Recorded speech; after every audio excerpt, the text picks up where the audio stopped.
Douceur, émotion, cocooning sont des mots que vous utilisez pour décrire votre mood quand vous écoutez Tant que je serai noire.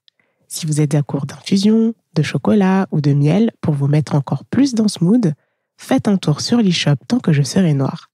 Vous pourrez soutenir le média et des marques portées par des femmes inspirantes. Je ne veux pas peut-être faire d'enfant parce que voilà, c'est pas quelque chose que je sens dans ma chair. Je sais pertinemment qu'aujourd'hui à 31 ans, j'en veux pas. Mais j'ai peur du réveil plus tard, s'il y en a un. Le sentiment que j'ai toujours eu, c'est que quand j'aurai 20 ans, j'aurai une fille et je l'appellerai Margot. Et par contre, moi, j'avais aucune intention de porter un enfant et qui là maintenant est d'autant plus officiel que j'ai donc subi une hystérectomie. Je peux en parler parce que je suis enceinte d'un deuxième enfant, mais que ça a été très compliqué en fait de réfléchir ce désir. Il y a cette idée qu'une famille idéale, c'est 2 enfants.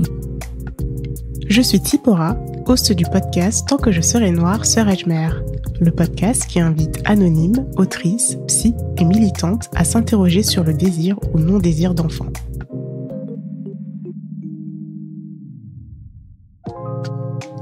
Le 14 novembre 2022, l'association Boîte à cuir nous a accueillis à la Galerie du Montparnasse dans le cadre du Festival des Fiertés. Merci à l'association Boîte à cuir et plus précisément à Juliana pour l'invitation et l'organisation. Nous avons fait un enregistrement live sur les parentalités queer et noires en France. Lors de mes recherches, pour préparer l'épisode, je suis tombée essentiellement sur des ressources anglophones. Et là, en fait, je me suis dit qu'il était temps d'amplifier les voix sur le sujet en France. Et pour cela, j'ai reçu à mon micro Audrey Ekweton. Dans cette 3e partie, nous avons parlé du rapport aux autres et la volonté de normaliser les histoires de parents queer et noirs. Là, j'ai une question du coup sur les clichés et notamment le fait, donc là c'est pour toi Audrey, que du coup en tant que parent queer, tu as un peu aussi je reviens à ce terme double peine, je ne sais pas s'il y a un autre terme, mais tu dois montrer que tu es une bonne mère parce que déjà tu es une maman noire et en plus tu es potentiellement vue comme une maman queer. Donc il y a ce double cliché de va-t-elle pouvoir s'occuper de ses enfants du fait de sa double identité. Est-ce que tu es d'accord avec le fait que tu as dû peut-être dans ta vie prouver plus que d'autres femmes le fait que tu étais une bonne mère, en fait, si on peut encore dire bonne mère, parce que qui est une bonne mère en vrai? Je pense que c'est un peu croisé parce que je pense qu'avant d'être un parent queer, j'ai d'abord été un parent mono.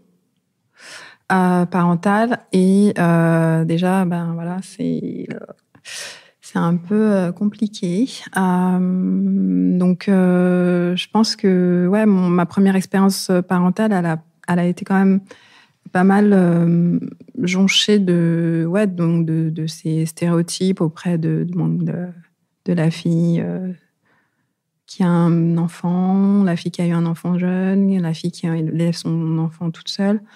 Et puis pendant une longue période, comme ça se passait super mal avec le père de mon fils, mon fils est parti vivre avec son père. Donc là, j'étais la maman qui avait abandonné son fils, qui vit sa vie, qui profite et qui s'occupe pas de son enfant. Donc ouais, et puis les gens sont pas gentils en fait, tu vois.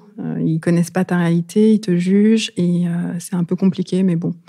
Je pense que ce qui m'a sauvée, c'est je pense que j'ai toujours été très sûre de mes choix. J'ai toujours été droite dans mes bottes dans les choix que je faisais et pourquoi je les avais faits. Et à partir du moment où je me suis dit j'ai rien à prouver à personne, c'était fuck quoi, tu vois, la plupart du temps.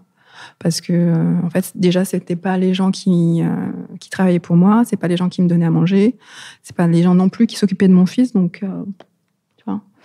Donc on va dire que la première partie ça a été ça, et puis en fait j'ai eu ma fille et je pense que je me suis outée plus ou moins à ce moment-là, et la difficulté c'était de savoir en fait, savoir où se outer, en fait, tu vois. Auprès de qui Voilà. Donc, parce que je pense qu'il faut se protéger aussi et protéger son enfant. Ma fille est scolarisée et elle est dans une école privée catholique et je pense que je suis je pense que je suis la seule maman solo de l'école, la seule maman solo noire, et j'ai pas envie non plus de rajouter cette étiquette de la maman solo noire et lesbienne. Donc j'ai décidé d'une certaine manière je mens pas, tu vois, mais parce que j'ai ma vie sentimentale qui est là aussi, et c'est vrai qu'il y a des cercles, il y a des endroits où effectivement je parle pas de ma vie privée, tu vois, et parce que je veux préserver aussi ma fille, et puis je me dis que j'ai envie aussi de la protéger des regards, des jugements que peuvent avoir les autres sur elle.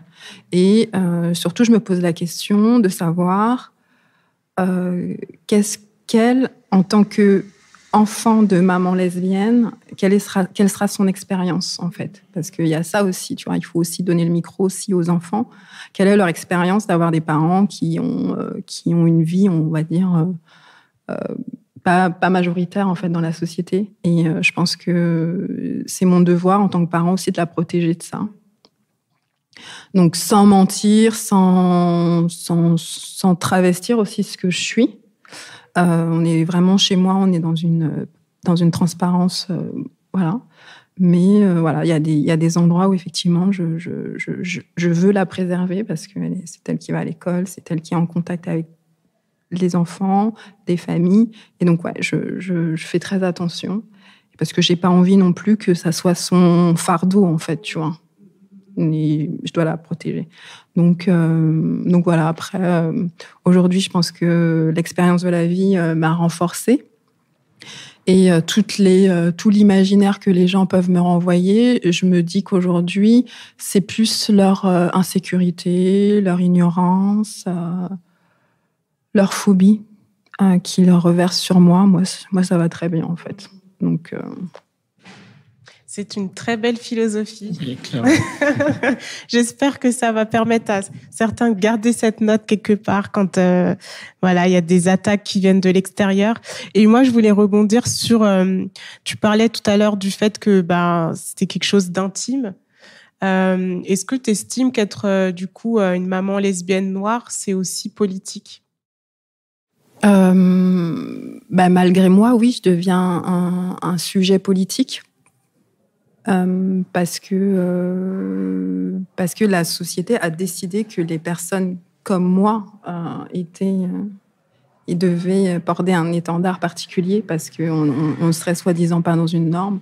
Donc oui, je deviens un individu politique dans la façon dont je mène ma vie, dont j'élève mes enfants, dont je conçois en fait mes relations.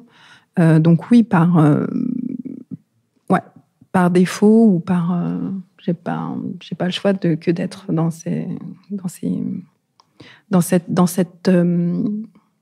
cette identité. Et puis ça a été renforcé par le fait que c'est vrai que quand je regarde autour de moi, il y a très peu de personnes, en tout cas en France, qui sont visibles et qui vivent dans les mêmes dynamiques familiales que les miennes. Et donc, pour moi, c'est intéressant de pouvoir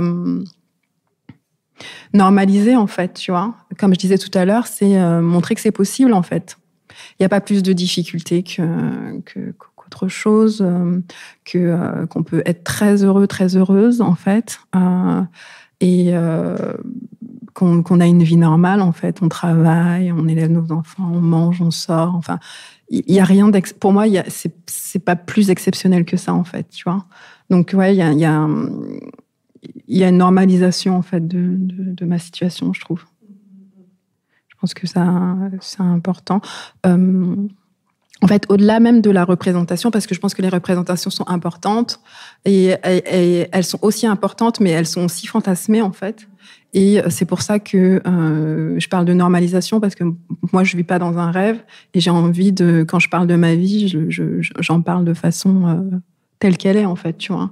Et même quand je communique sur les réseaux, je suis pas dans un truc scénarisé autour de, tu vois. Je veux vraiment normaliser le fait que voilà, il y a rien de normal, quoi. Non, pas plus, tu vois.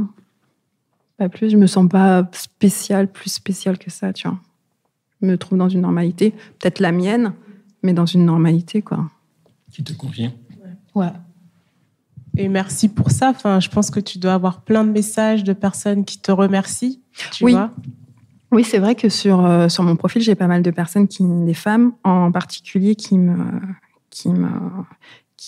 parlent et qui me disent que elles parlent de courage, mais c'est vrai que j'ai un peu du mal avec ce mot-là, parce que pour moi c'est pas du courage, mais ouais, qui me remercient de montrer qu'effectivement c'est possible,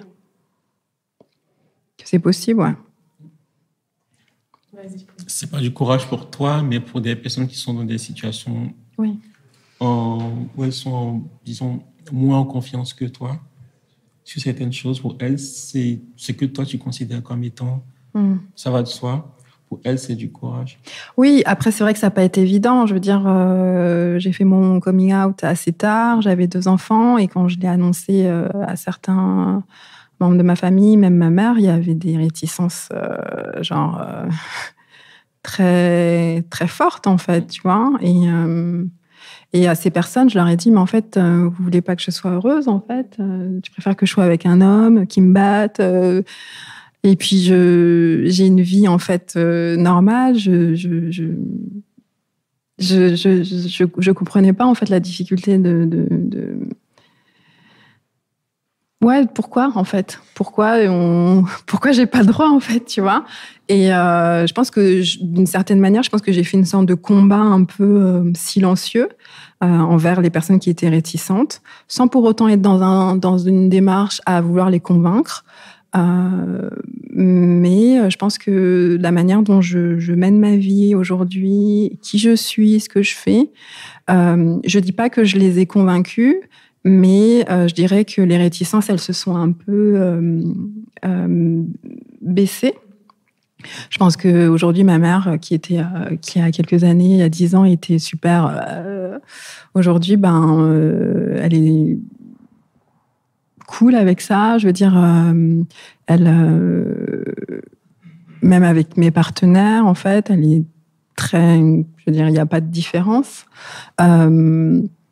Et c'est vrai que c'était pas gagné au début, tu vois. Et je pense que c'était pas gagné. Et je pense que ce qui a fait qu'aujourd'hui j'ai ce parcours, c'est que j'ai pas décidé de me battre contre ces personnes. J'ai décidé de faire mon choix pour moi et continuer ma vie. Et qui m'aiment me suivent, qui m'aiment pas. Parce qu'en fait, je pense que quand on écoute vraiment le bruit que font les autres, ça freine, ça te fait te questionner, tu perds confiance en fait. Et puis en fait, c'est les autres qui régissent ta vie en fait. Et je pense qu'avec le parcours que j'ai eu, la vie que j'ai eue depuis petite, j'en ai eu marre en fait. Et j'avais juste envie de laissez-moi tranquille, en fait. Genre, c'est moi, en fait. C'est juste moi, c'est ma vie. Et puis, si vous n'êtes pas d'accord, c'est pas grave, en fait, parce que ça continuera, en fait. Et du coup, oui, on peut l'applaudir.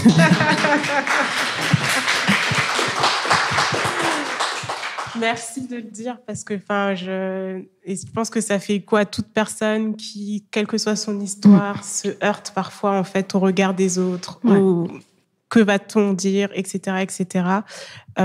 Et c'est pour ça que j'adore ton travail, parce que ça permet vraiment de visibiliser, donc, j'aime pas le terme rendre normal, mais en fait c'est se dire ça existe en fait. Donc, si quelqu'un vient m'embêter, il y a une personne qui, comme moi, en fait, existe quelque part et je suis pas folle et je n'ai pas à être, en fait, hors de cette société ou de cette communauté. Et c'est vrai que c'est pour ça que je voulais vous avoir tous les deux ici, parce que d'avoir pu créer des communautés comme ça, qui permettent à des jeunes ou même des moins jeunes, en fait, de se voir, de se connecter, de se dire « je suis normale ».